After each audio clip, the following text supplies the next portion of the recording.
Hola, ¿qué tal? Muy buenas noches, bienvenidos. Gracias por estar con nosotros en una emisión más de Defiende TV. Hoy tenemos un programa muy especial, muy importante, un tema que queremos compartir con todos ustedes que nos han venido siguiendo a lo largo de todas nuestras transmisiones.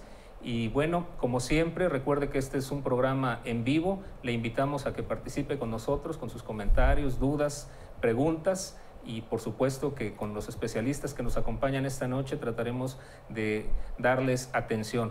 Recuerde que transmitimos por teleclic.tv, alcalorpolitico.com y por supuesto que a través de las redes sociales como Facebook y Twitter.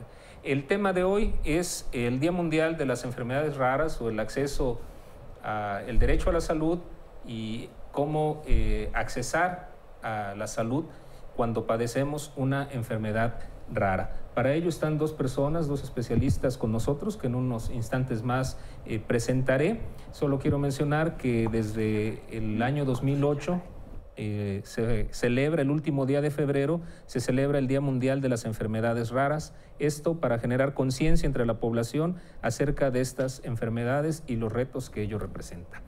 Bueno, nos acompañan esta noche la maestra Tania Palacios Tejeda, abogada. Muy buenas noches, bienvenida. Buenas noches. Saludos a todos y es un placer estar compartiendo el espacio con ustedes dos. Gracias, especialista en temas de derecho a la salud como abogada. Y está con nosotros el doctor César Cerecedo, él es médico genetista. Muy buenas noches, César, bienvenido. ¿Qué tal? Buenas noches, un gusto estar con ustedes. Gracias por acompañarnos. Y bueno, como siempre hay que empezar por lo primero y tendríamos que empezar definiendo o dando un concepto de qué es una enfermedad rara. No sé si desde el punto de vista legal, Tania, quieras iniciar. Claro, bueno, de acuerdo a la Ley General de Salud, la enfermedad rara es aquel padecimiento poco frecuente que se presenta en menos de 5 personas por cada 10,000 habitantes. Eso es el concepto que brinda la Ley General de Salud y bueno, dependiendo del país en el que se encuentre, esta variación entre los 5 por cada 10,000 varía. Entonces, depende del lugar donde se encuentren. Por ejemplo, Estados Unidos tiene otra medición, pero básicamente es una enfermedad que es poco frecuente y que ataca a un sector mínimo de la población. Pero cuando decimos poco frecuente, cuando ya lo trasladamos a números, pues estamos hablando de que es un número considerable de afectaciones, pero sobre todo de personas que lo padecen. Así. Bueno, yo ahí quisiera aclarar. Sí, una enfermedad rara, médicamente varía mucho la definición, ¿no? Porque es muy discutible qué es raro. Porque hay quienes lo pueden definir en cuanto a la cantidad de casos que presentamos, o también lo podemos definir incluso en base a la atención o el tratamiento que puede recibir una persona, si hay opciones o no de tratamiento viables. También incluso existen subdivisiones, podemos hablar de enfermedades ultra raras, ¿no? Que ya es cuando la incidencia baja de 1 en 50,000 personas. Pero ya hay que ver que no hay una enfermedad rara, hay al menos 7,000. 7,000, claro. Entonces, de 7,000 enfermedades raras, cada quien sumando un granito de arena, terminamos teniendo un número considerable de personas con enfermedades raras. Ya queda corto el término raro, ¿no? Sí, ya en grupo ya no son raras. Según la Federación Mexicana de Enfermedades Raras, ellos reportan que del 6 al 8% de las personas se estima que puedan tener una enfermedad rara. Y ya en números estamos hablando de, a nivel mundial, 350 millones de personas. En México, no sé si tengas el dato. 7 millones aproximadamente. No hay un dato exacto porque, bueno, no contamos con un registro nacional ni estatal de enfermedades raras, pero se estima que 7 millones de personas o de mexicanos padecen algún tipo de enfermedad rara, lo cual equivale al 6.23% de la población. Estamos hablando que podría ser casi la totalidad de habitantes en el estado de Veracruz, por poner un ejemplo, ¿no? Ahora bien, una vez que hemos definido, mencionado el término o qué podemos entender por enfermedades raras, me gustaría preguntarte, César, ¿cuáles son este tipo de enfermedades? Es decir, ¿cuáles son si se podría decir, cuáles son las más frecuentes, tanto en México como en Veracruz? Bueno, las enfermedades raras es una forma de agrupar o de calificar a las enfermedades, ¿no? Porque se involucran tanto enfermedades neurológicas, metabólicas, etcétera, etcétera, etcétera. No es una clasificación. Lo que lo hace rara como tal es la baja prevalencia. Ahora, en cuanto a lo más frecuente, a mí me gustaría mucho mencionar en Veracruz, tenemos es muy común ver a una enfermedad que se llama ataxia espinocerebelosa tipo 7. Y esto es porque tenemos en la región la prevalencia más elevada reportada hasta la fecha en la bibliografía. Ya nos dijiste el nombre, pero ¿podrías decirnos cuál es la afectación? Claro que sí. La ataxia espinocerebelosa tipo 7 es un nombre muy rimbombante, pero lo que ocasiona en la persona que tiene el problema es una alteración en la coordinación de sus movimientos y una pérdida de la vista, que tarde o temprano termina convirtiéndose en una discapacidad severa. Y esto es algo muy común en las enfermedades raras. Las enfermedades raras suelen ser discapacitantes, progresivas y la mayoría genéticas, no todas. Esta enfermedad que señalas, ¿a partir de qué edad se presenta? No tiene un rango de edad. Se puede presentar desde casos muy tempranos, desde los primeros meses de vida, hasta muy tardíamente en la vejez, o incluso una persona tener un gen afectado de este problema y nunca presentar síntomas a lo largo de su vida, pero sí transmitirlo a sus descendientes. Sí. A mí me suena como el tema de enfermedades raras como afectaciones en niños pequeños. Pero ya nos comentas que no necesariamente es así. Así es, mira, como te decía, no las podemos decir. Todas las enfermedades raras tienen una característica y la única que tienen es que son raras. Pero de ahí en fuera pueden ser genéticas, pueden afectar a una edad, pueden ser malformativas, pueden ser graves, pueden no ser graves. Entonces, hay enfermedades raras propias del adulto, hay enfermedades raras que no son tan agresivas, hay enfermedades raras congénitas o con amplio comportamiento. Entonces, no debemos estereotiparlas por otra cosa. Inclusive su fisiopatología o lo que las causa puede variar enormemente. Obviamente tratamiento, pronóstico y pues todo lo que conlleva biopsicosocialmente varía mucho de una condición a otra. Sí. Ahora, la Organización Mundial de la Salud, la Secretaría de Salud, tanto a nivel federal como a nivel estatal, están haciendo esfuerzos por llevar un registro y porque estas enfermedades sean tratadas tanto en el sector público, pero por supuesto también en los hospitales privados. Al respecto, Tania, ¿qué avances tenemos, por ejemplo, en Veracruz con relación a este registro o desde el punto de vista jurídico? Okay. ¿Cómo estamos en este tema? Sí, en el Estado, no hay desafortunadamente avances significativos en cuanto a la integración de un registro estatal de enfermedades raras. Lo que sí tenemos es ya un andamiaje jurídico en el estado de Veracruz que permite, que da pauta y margen a que se cree un registro estatal de enfermedades raras donde se pueda realmente clasificar las enfermedades y establecer cuáles son su prevalencia y todo lo demás. Este andamiaje jurídico se da a partir de febrero del año 2017, en el cual se adiciona un capítulo 3 bis a la Ley de Salud del Estado de Veracruz. Consiste en tres artículos, son 127 bis, 127 ter y 127 quater, donde menciona, en el primero se establece este concepto que les comentaba en un inicio, es el concepto legal de enfermedades raras. En el segundo se especifica que la Secretaría de Salud será la encargada de brindar la atención necesaria para estas enfermedades raras y un tercero donde menciona que el registro estatal de enfermedades raras deberá crearse aquí en el Estado y estará a cargo de la Secretaría de Salud. Entonces, digamos que es el primer paso ya que a nivel Estado tenemos en cuanto a jurídicamente hablando para un avance en cuanto al registro estatal. No se ha hecho, no hay políticas públicas aún a nivel Estado que permitan impulsar ese desarrollo, pero ahí nos tocará a todos nosotros como operadores comenzar a empujar la maquinaria jurídica para que esto avance. Entonces, esto ya es como un primer paso. Así es. Yo quisiera agregar que se está dando un segundo paso. Por parte de Secretaría de Salud, específicamente de la Jurisdicción Sanitaria número 5, estamos comenzando con un registro de los pacientes con ataxia espinocerebelosa en la región. ¿Por qué? Justamente por la alta incidencia. Estamos comenzando con un registro genealógico de las familias afectadas para poder tener números. Yo les hablaba de que tenemos la incidencia más alta reportada, necesitamos comprobar exactamente cuántos casos tenemos y cuántas personas tenemos en riesgo. Y la jurisdicción sanitaria número 5 hemos empezado a trabajar en ese rubro para generar un programa que nos permita atender a estas personas afectadas y darles seguimiento y vigilancia a las familias. Sí. Las instituciones, por ejemplo, como instituciones educativas, como por ejemplo la Universidad Veracruzana, o algunas otras organismos como el DIF o el propio CREVER, ¿están haciendo algo al respecto para atender o diagnosticar? Sí, muchas cosas. Por parte del DIF, el CRISVER, el DIF estatal, se da atención rehabilitatoria a los pacientes. La mayoría de los pacientes con enfermedades raras, a pesar de que yo te mencionaba que son alrededor de 7,000, bueno, más de 7,000 enfermedades raras, muy pocas tienen tratamiento, de verdad muy pocas, menos del 10% tienen tratamiento.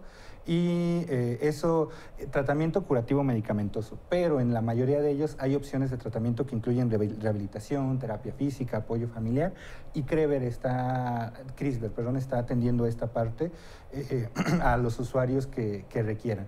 Por parte de... Me mencionabas de la UV. Sí, la UV también tiene no solo un área, distintas áreas, distintas instituciones pertenecientes a la UV están haciendo labor en cuanto a enfermedades raras, tanto esta que te menciono, que personalmente me llama mucho la atención porque es donde estamos y es donde más casos tenemos, pero varias instituciones están haciendo investigación, trabajo, incluso colaborando con Secretaría de Salud para poder tener un mejor registro, más conocimiento y, bueno, generar investigación sobre estos temas.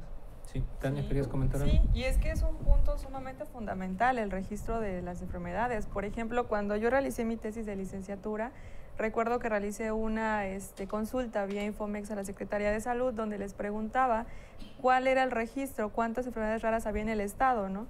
Su respuesta fue sorprendente porque me dijeron: no tenemos el registro, si quieres saber cuáles enfermedades raras hay en el estado, consulta el catálogo de defunciones. O sea, entonces dije, ¿cómo puede ser que para detectar o para saber cuáles son haya que ir al catálogo, ¿no? Y de hecho en el catálogo no están clasificadas como enfermedades raras, o sea, vienen todas así revueltas y muchas las especifican como no especificadas, no catalogadas, desconocidas, o sea, entonces... ¿Cómo era posible que pudieran tomar en cuenta o hicieran ese parámetro de cuáles y qué tipos de enfermedades raras había y cuántas con base a un catálogo de defunciones? Entonces sí es muy importante el registro estatal, pues para tener primeramente focalizados dónde se necesita y qué se necesita y cómo se necesita, ¿no? Sí. Dentro de los retos para atender las enfermedades raras, por ejemplo, pues parte primordial es la prevención. Y hablábamos hace un momento, antes de entrar al aire, sobre el tamiz neonatal.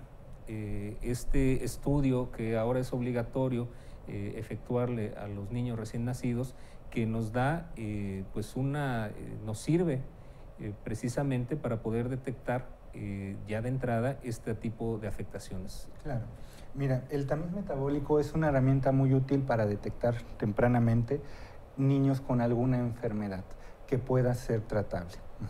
No detecta todas las enfermedades, solo detecta una cantidad muy específica. Y debe cumplir, una enfermedad para entrar en el tamiz metabólico debe cumplir el requisito de tener tratamiento.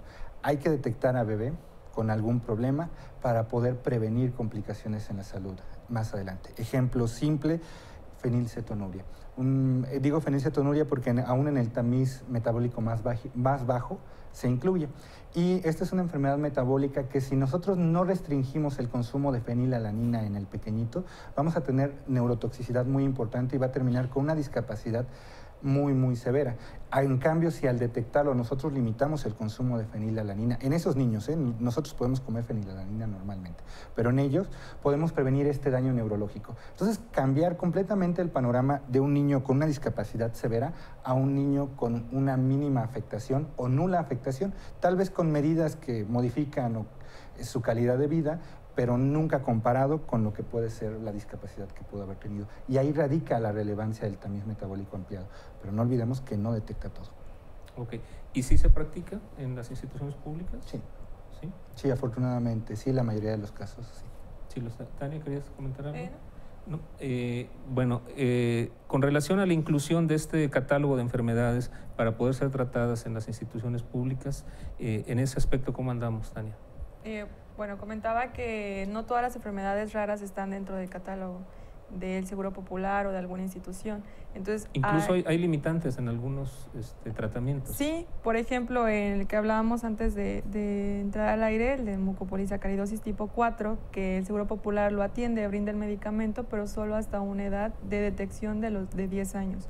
Entonces, si el niño, si en este caso el niño es detectado a los 10 años, 2 meses, 3 meses, etcétera, ya no recibe el tratamiento, ¿no? Entonces, ha habido casos en los que se han acercado desde la edad de 8 años, 7 años a la institución, pero bueno, por lo que comentábamos del diagnóstico tardío y el desconocimiento y la falta de especialistas, bueno, no se da una detección a tiempo y esto provoca que, bueno, el niño se quede sin tratamiento o que ya la enfermedad haya avanzado aún más.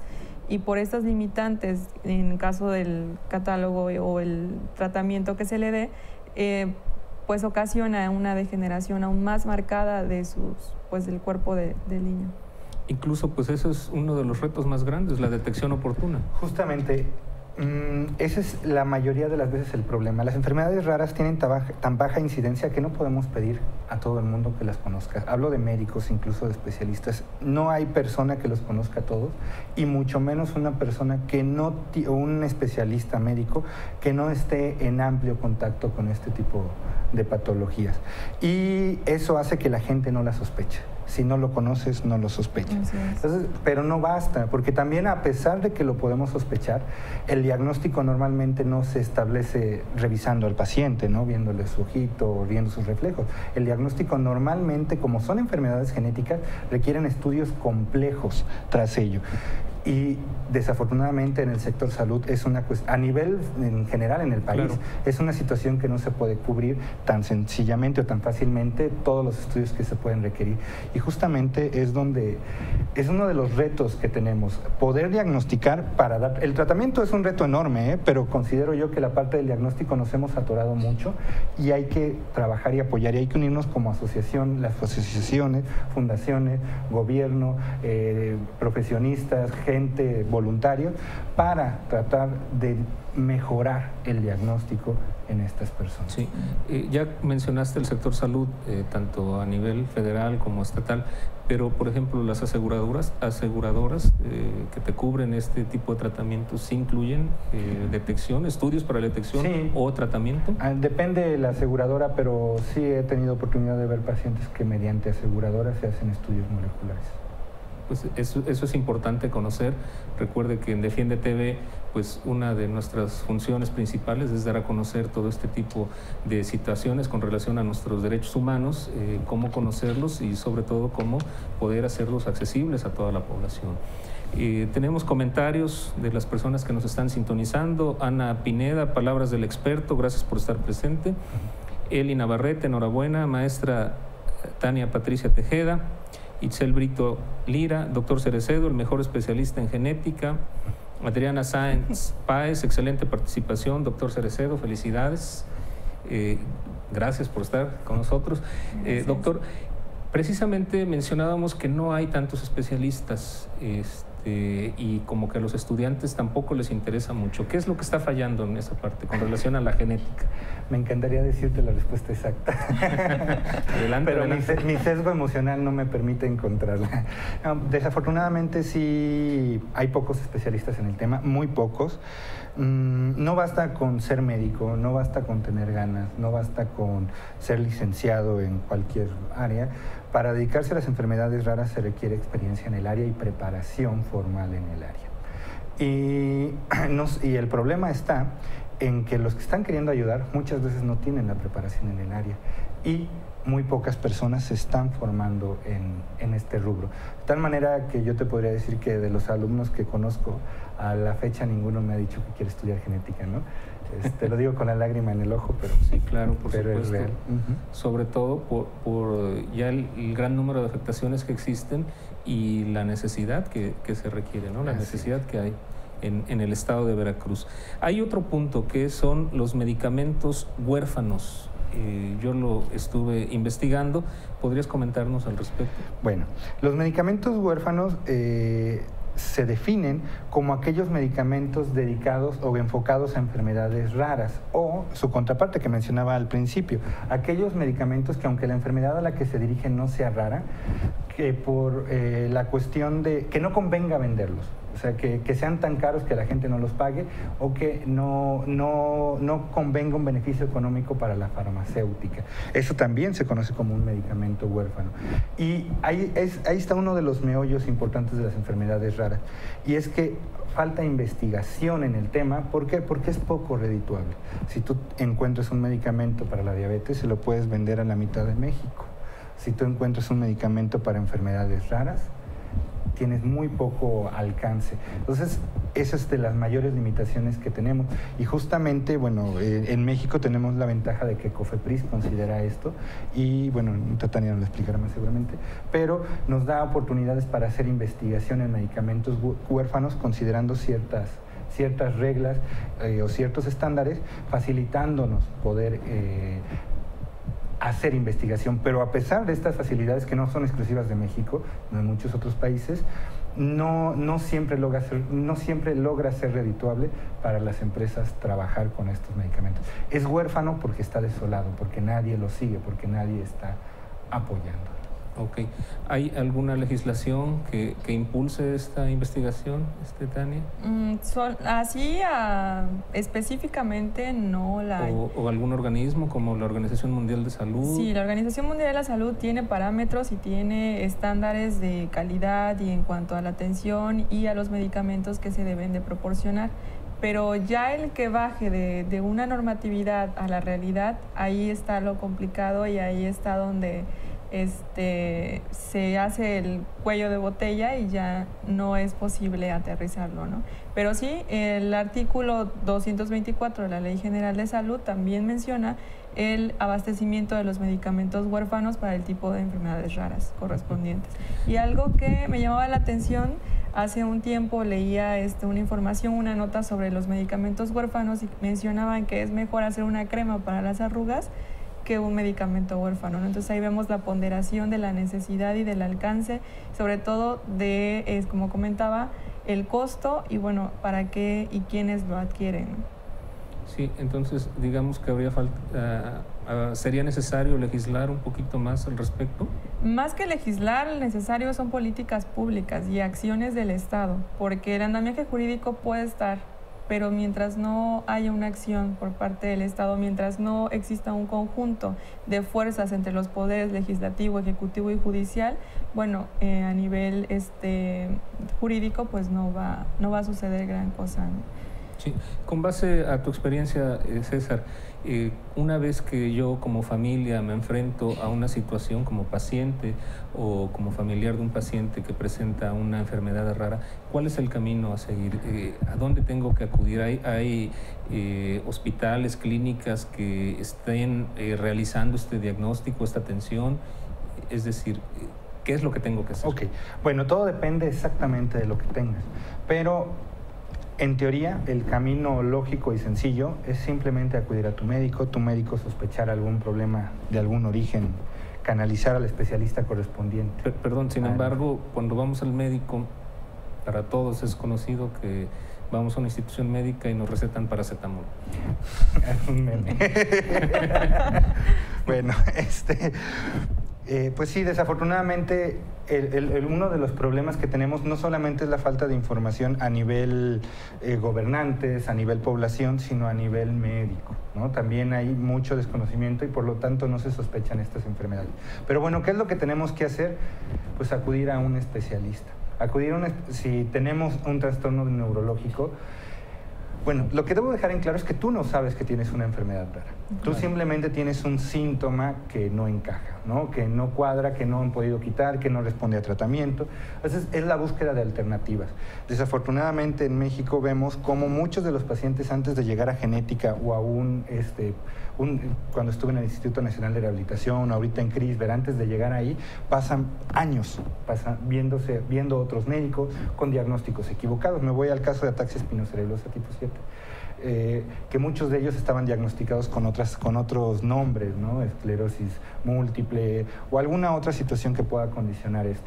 Entonces, yo creo que el hecho del diagnóstico sí tiene mucho que ver con lo que haga el paciente, pero yo creo que ya la verdadera limitante está en el área de los médicos, que lo sospechen y lo detecten. Yo te diría, si tú tienes un problema y no se te crónico, resuelve, podríamos decir. es un problema que no resuelve, atípico, que no se explica por alguna otra situación, que no tiene otra justificación y tu tratamiento no está funcionando, no estás convencido, buscar segundas opiniones. Esa sería como el consejo que yo podría dar, aunque lo ideal simplemente sería ir a ver a tu médico y hacer lo siguiente. Muy bien.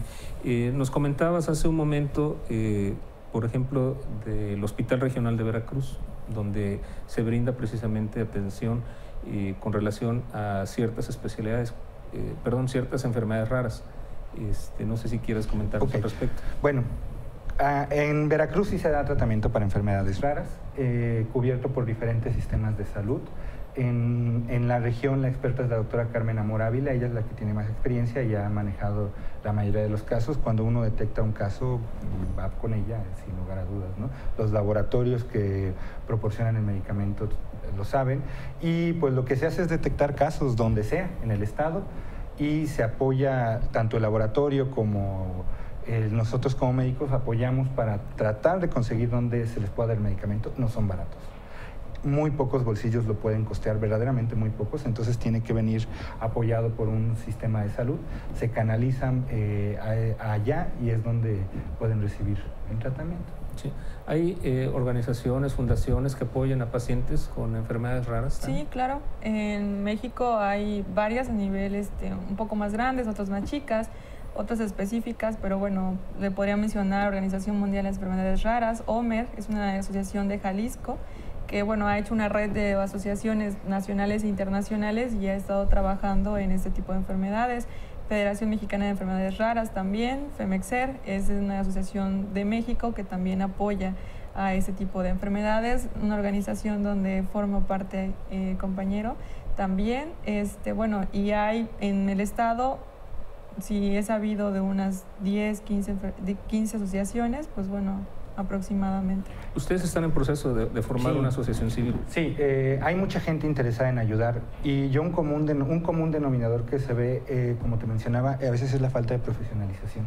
La Federación Mexicana de Enfermedades Raras nos recomienda que una asociación dedicada a enfermedades raras debe ser profesional.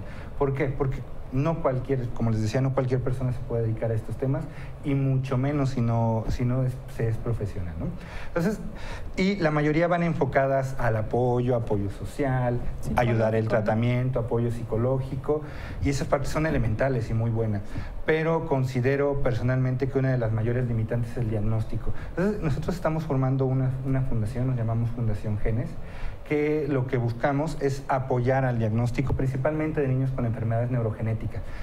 Todas ellas o la mayoría de ellas son consideradas enfermedades raras. Porque a veces nos concentramos mucho en sí trata a ese niño y mejórale la calidad de vida. Es bien importante y creo que nunca hay que quitar el dedo de ese renglón, ¿no? Pero hay otra contraparte bien importante. La mayoría son genéticas y conllevan riesgo para más de un caso en la familia. Y si nosotros detectamos esos casos, aunque no tengan tratamiento, aunque no tengan tratamiento medicamentoso, rehabilitación como te mencionaba normalmente lo pueden llevar, pero aunque no tengan un tratamiento medicamentoso, estos niños si los detectamos podemos entender si va a volver a repetir en la familia y poder informarle a una pareja, esto mediante un asesoramiento genético, que puede volver a repetir su problema o qué riesgo tiene o si no lo tiene, modifica mucho la calidad de vida para la familia, porque inclusive puede saber y no tener más descendientes en base a esta cuestión de los riesgos de que repita. Entonces, si nosotros damos un diagnóstico y asesoramos, estamos previniendo nuevos casos de enfermedades raras.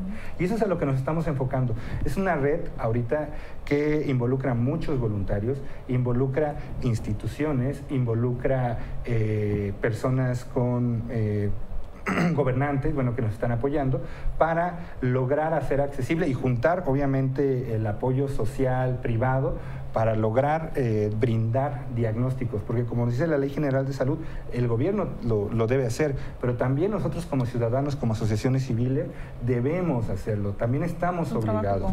Así es, de otra manera no lo vamos a lograr. ¿Y esta fundación de la que nos hablas tendrá sede en el estado de Veracruz? Así es, principalmente vamos a estar enfocados en Veracruz y ahorita estamos atendiendo mucho esta parte de la ataxia espinocerelosa tipo 7 por la alta incidencia que tenemos en la región y porque además contamos con un estudio gratuito de ADN por el Instituto Nacional de Rehabilitación. Tenemos una red que nos permite, específicamente con el doctor Jonathan Magaña, en el Instituto Nacional de Rehabilitación, hacer estudios de ADN gratis para todas estas personas, ¿no? Entonces, por ahí vamos empezando. ¿Cómo se pueden acercar con ustedes? Bueno, nuestra página en Facebook es la mejor opción, Fundación Genes AC. Ahí estamos en proceso de formación, todavía no estamos completamente, no tenemos todos los manuales de procedimiento exactamente, estamos en ello y espero que muy pronto, en cuestión de semanas, poder decir que ya tenemos todo específicamente. Estamos juntando fuerza, estamos juntando voluntarios, estamos juntando especialistas, no solo soy yo, hay al menos la doctora Leticia Espinoso, genetista también de Jalapa, está sumada con nosotros y pretendemos crecerlo más, tener más especialistas. No, es muy buena la ayuda de voluntarios, es muy útil cuando un estudiante, un pasante se acerca a apoyarnos y es elemental, pero se requiere personas con experiencia también, con profesionalización y con conocimiento del tema, personas con ya un recorrido una trayectoria. Así es. Muy bien. Adri Ochoa dice: gracias a todos los compañeros que donaron su muestra de sangre en beneficio de la ciencia y por la salud de los demás. ¿Adri Ochoa? No sé específicamente. Bueno, supongo que se está refiriendo a que parte de lo que hace el Instituto Nacional de Rehabilitación de hacer los estudios gratis es investigar también, ¿no? Estas enfermedades, lo que nos falta es investigación, como mencionábamos, porque no nada más saber por saber, sino saber para poder encontrar una solución. Entonces el Instituto Nacional de Rehabilitación ha venido haciendo investigaciones muy interesantes, simplemente reportar la incidencia en la región, ¿no? Reportar casos, reportar familias, reportar antecedentes, así como muchos otros estudios moleculares y muy específicos que están haciendo, usando muestras de sangre de personas de la región, de personas sanas, de personas afectadas, y que nos ha permitido tener mucho más conocimiento.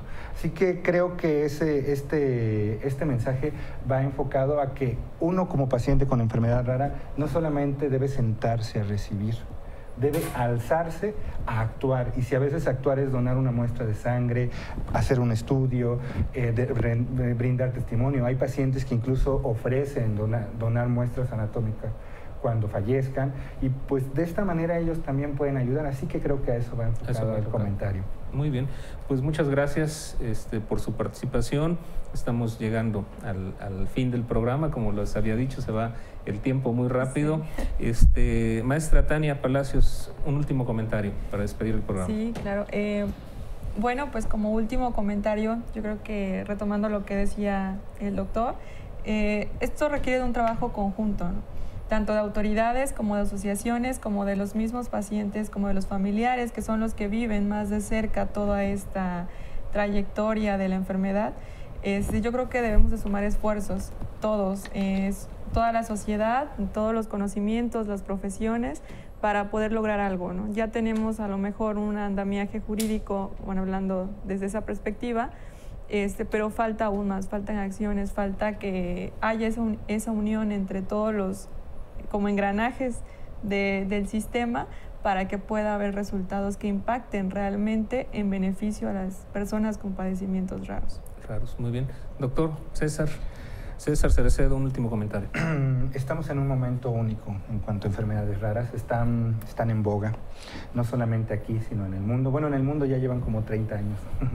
Ahorita nosotros vamos un poquito retrasados, pero ahí vamos.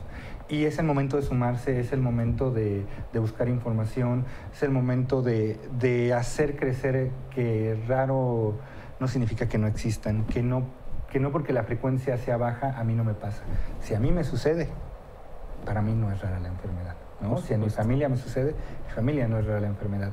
Y no porque yo no la tenga, no me interesa. Entonces, es un buen momento para todos unirnos y concientizar. Cambiar. Así es. Muy bien, pues les agradezco mucho a ambos, tanto a la maestra Tania Palacios Tejeda, abogada, por su participación, doctor César Cerecedo, médico genetista, gracias por compartir su conocimiento, su experiencia con todo el público, la audiencia de Defiende TV.